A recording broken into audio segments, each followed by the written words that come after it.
Shalom, good to see you again in another episode. And in today's series, we shall be looking at listen to this before you say, I do. In today's session, we shall be looking at the things that are confined in marriage before you embark on the journey, before you go into marriage. Marriage is that which involves two persons coming together to form a union. Before you go into marriage, have this in mind that you are going into a relationship, marry a person who is not your twin. So don't expect that person to be exactly like you. Even identical twins don't have same attitudes. They may look alike externally, but internally they are different. The person you're going into a relationship with is someone from a different background, with a different upbringing and attitudes, while you are from a different background. So marriage is like two incomplete persons coming together to merge into one number. This won't happen overnight. It will take years to be able to blend together as one. For this, each partner must be willing to be broken. That is, there are some things you must learn to let go. And there are some things him or her must learn to let go. If there is no brokenness in marriage, that marriage will not last the test of time. A marriage that will skate through to the end is a marriage where each partner will be willing to give themselves to be broken. That is the only way you can accept the weakness of your partner. You must be willing to be broken. I have seen couples who fought over this, my way or never. There are some couples that want things to be done their way. They just want things just the way they want it. If you are such a person, you may have a clash during your marriage or as you undergo the journeys of marriage. You must be willing to be broken. You must be willing to let some things go. You must be willing to accept some things. That is what marriage is all about. Marriage is two incomplete persons coming together to blend together to become one. That is a marriage that lasts a test of time. So if you have this myopic attitude that my way is always my way or never, you need to change from such attitudes. Such an attitude will not do you good. Rather, it will lead to a clash when you go into a relationship. Marriage is the only institution that gives you certificates at the beginning before you proceed with the journey. Marriage is an institution without graduation. It is for life. You cannot know everything about marriage at the beginning. You learn about it daily as you journey into it. In this institution, you will come in contact with so many causes, among which are understanding, love, trust, faithfulness, patience, togetherness, financial management, emotional management. That is, you must be willing to manage your emotions. You must know how to manage your emotions. When you are emotionally there, you must know how to manage it. Sexual management, children management, relatives and friends management. So when you are in a relationship, there is a course in marriage that you mix called relatives and friends management. So how do you manage your relatives when you're married? How do you manage your friends when you're married? So these are the courses you're going to meet in marriage. Cultural differences and many more. Marriage has so many roots, among which are cultural differences. Don't try to change the culture of your spouse into your own culture.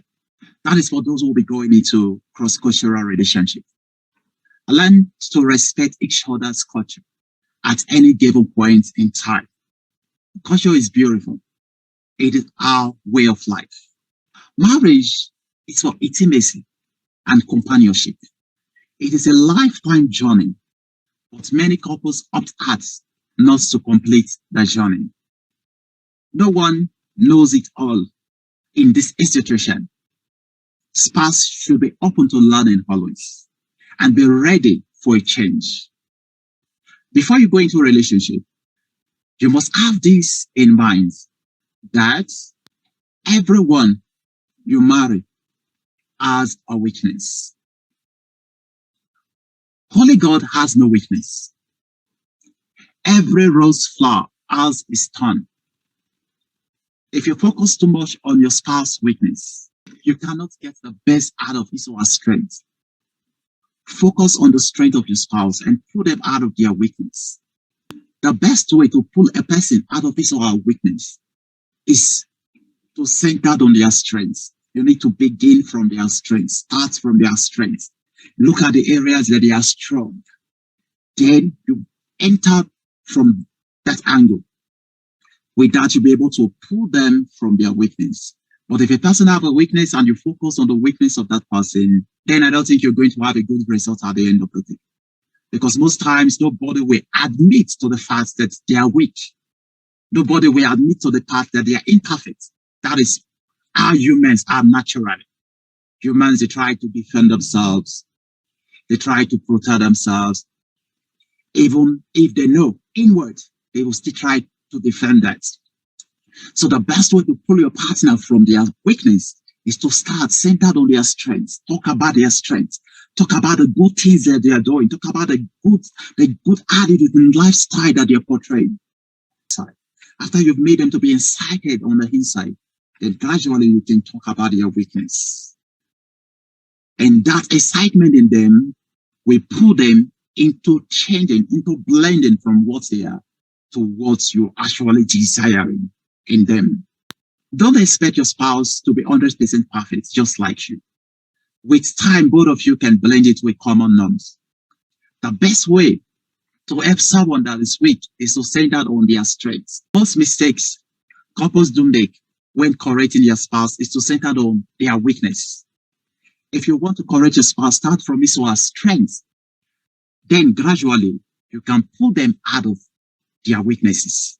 Then the second one, before you go into a relationship, you must have this in mind, that every marriage has a dark history.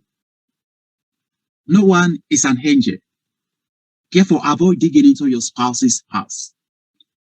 What matters is the present life of your partner. Old things are passed away. Try to forgive and forget. Whenever any wrong is done, the past cannot be changed, but the future can. Focus on the present and work towards the future. Digging into one's past will only cause much damage. Don't dig into the dark history. Focus on the future, where there are great fortunes. If you focus on the past, it will lead to jealousy and fighting. If you focus on the past, you always see something to be sentimental about. If you focus on the past, you always see something to be angry about. If you focus on the past, you always see something to hold against your partner. But you must learn to let go of the past, leave the past for the past. Focus on the future. Focus on amendment. Focus on change. Focus on dreams and visions, and you'll have a blissful marriage. Then the third one you need to have in mind is that every marriage has its own challenges. Marriage is not a bed of roses. Every shining marriage has gone through its test of hot and extinguishing fire. True love is proved in time of challenge. Fight for your marriage. Make up your mind to stay with your spouse in times of need and difficulties. Remember, this is the vow you made on your wedding day. No matter the challenge, you both should fight it through. Fight and break through to always remain together. So if there's any fight you should fight, it's a fight to keep your marriage, the fight to maintain your marriage to the end. You both must learn how to fight through difficulties and challenges that will stink you from both sides. difficulties and challenges that will poke you from both sides. You must learn to fight through them and to come out victoriously. The fourth thing you need to know before going into a relationship is that every marriage has different level of success. Don't compare your marriage with someone else's marriage or compare your partner with someone else. We can never be equal. Some will be far ahead and others will be far behind. To avoid marital stress, be patient, work hard. With time, your marriage dream shall come true. Build faith and hope together as couples. Encourage one another to achieve a better dream ahead. As couple, both of you should believe in yourself, and the sky will be your limits. So don't compare your partner with someone else, and don't compare your marriage with someone else. No matter what you see in your marriage, no matter the shakings, the situations that your marriage may be going through at that point in time, don't ever make reference to it as regards someone else's marriage. But as you put more effort, hope, dreams, and commitment, your marriage is going to blend into something good. The fifth thing you need to know before you say I do is to marry is to declare war. When you marry, you must declare a war against enemies of marriage. Some of the enemies of marriage are ignorance, unforgiving attitudes, adultery, third-party influence, stinginess, stubbornness, lack of love, flatters, rudeness, laziness, divorce. Even there are some persons who are into a relationship, you'll still see the opposite sex causing them. But you must guide against these enemies so that they don't destroy your marriage. Chatting on social media with the opposite sex in your relationship, you must be able to guide the heart of your partner as regard those you chat with on social media. You know, men, they're always in the search for a partner. Likewise, women, they're always in the search for a partner. So if you're married and you happen to have a friend in a social media, you should let them know you are been taken, you're married, so that your discussion with them will have limits. Your discussion with them will be that of friendship, not relationship. There is difference between friendship and relationship. So this you must guide. This you must put into some consideration in order to guide the heart of your partner.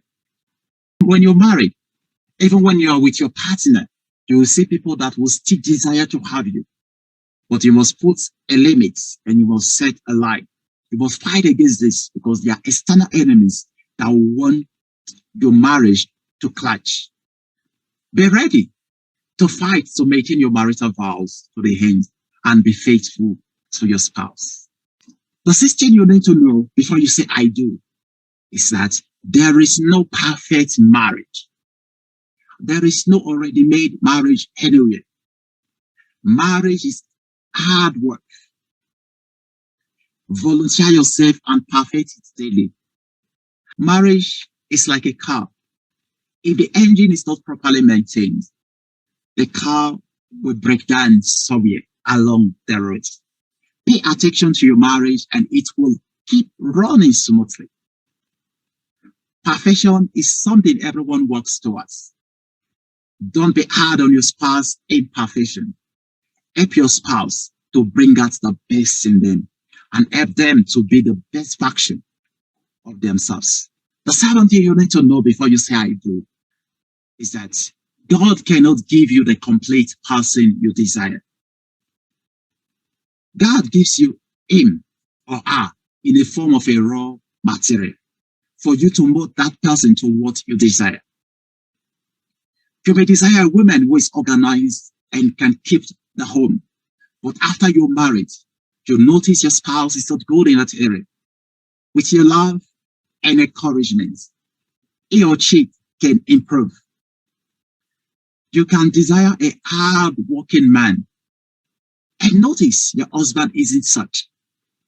with your support and encouragement, it will improve. You can say, oh, I need a guy who is organized. With patience, you can walk into that.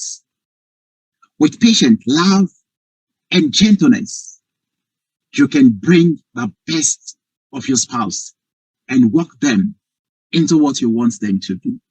So every partner given to you for marriage is but a raw material. You can work them into finished products through patience. So don't expect a perfect person. Don't expect an already made partner. Your partner is only given to you in the form of a raw material. All you need to do is to work on them. Work on them. Both of you should work together to bring that raw material into finished products. I mean, into what you desire. Bring them into the type of person you desire as a partner.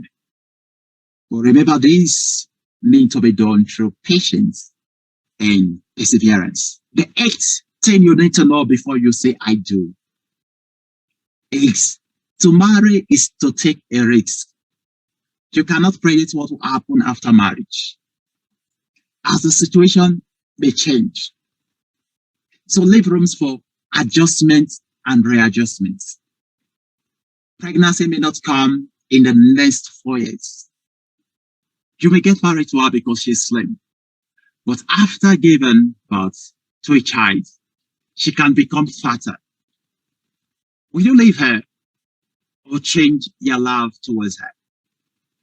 It may lose its beautiful job for years, that you have to take the financial responsibility of the family until it gets a new job. So you must be ready for adjustment and readjustment in marriage. Be transparent and be ready for adjustment. However, the situations you encounter in marriage, know that marriage is declaring a risk. Before you go into a relationship, before you go into marriage, before you embark on the journey of marriage, you must be ready to embrace whatsoever that will come along the way. That is what it takes to go into marriage. It is taking a risk. You don't know what tomorrow may bring. You don't know what may come out of it. But what you need to do is to be ready to adjust and readjust. And as you do this, Italy, you're going to have a blissful marriage at the end of your day. The ninth thing you need to know before you say I do is that marriage is not a contract. It is permanent. Marriage is not a contract you go into and then leave after the expired date. Marriage is for life. Marriage means total commitment. Love is the glue that sticks couples together. Divorce starts in the mind. Never think of divorce. Never threaten your spouse with divorce. Choose to remain married and maintain your marital oaths to the end. So marriage is not a contract you go into and then leave after the expired date. Marriage is for life. I've seen couples who threaten their partners with divorce.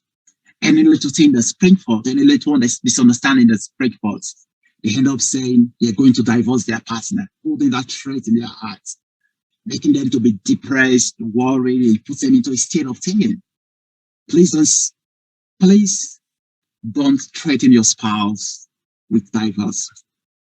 Always have this mind in you that both of you are meant to live together forever. To death do both of you parts. Before you say I do, the next thing you need to know or to put in mind is that every marriage has a price to pay. Marriage is like a bank account. It is the money you deposit into your bank account that you can withdraw. If you don't deposit love, peace, and care into your marriage, you are not a candidate for a blissful home. There is no free love in marriage. You cannot love without giving. So that which you deposit into your marriage is what is going to yield a result at the end of the day. So what are you depositing into your marriage? Are you depositing love, togetherness, forgiveness, happiness, fun? If you deposit these things into your marriage, then your marriage is going to be a home of comforts rather than a home of were friends. So hope to see you again in the next episode. Remain ever blessed till we meet again. Shalom.